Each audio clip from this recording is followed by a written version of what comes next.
Ilang seconds ba talaga ang dapat mong gawin na video para kumita sa Facebook Reels? 10 seconds, 30 seconds, or 1 minute? O baka mali lahat ng iniisip mo?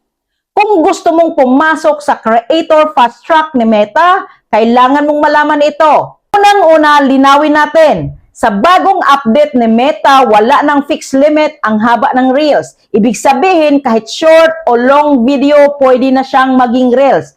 Dati, may limit na 60 seconds or 90 seconds. Pero ngayon, tinanggal na nila yon. So technically, pwede kang gumawa ng 10 seconds, pwede 30 seconds, pwede kahit ilang minuto. Lahat yan, pasok na sa system ni Meta.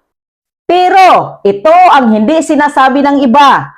Kahit walang limit, may tinatawag na ideal length para mag-perform at kumita. Based sa mga data at experience ng creators, at least 10 seconds pataas para maging eligible sa monetization sa ilang cases. Pero ang pinaka-effective, 15 to 30 seconds, mataas ang engagement. 30 to 60 seconds, good balance ng value at retention. At tandaan, hindi haba ang laban, retention ang labanan. Kapag pinapanood ng tao hanggang dulo ang video mo, doon ka lalong binibigyan ng reach ni Meta.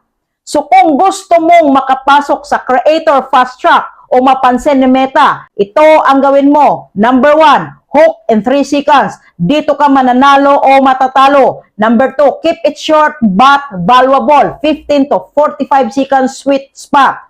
Number 3, repeatable content. Mas okay ang maraming short videos kaysa isang mahaba.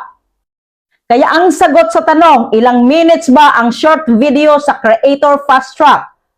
Walang exact limit, pero ang panalo ay yung videos na maiksi, nakakahok at tinatapos ng audience. Kasi sa dulo, hindi haba ng video ang sukatan ng success. Kung gaano katagal ka pinapanood, doon ka mananalo. Natulungan ba kita? Paki-comment mo and see you in the comment section.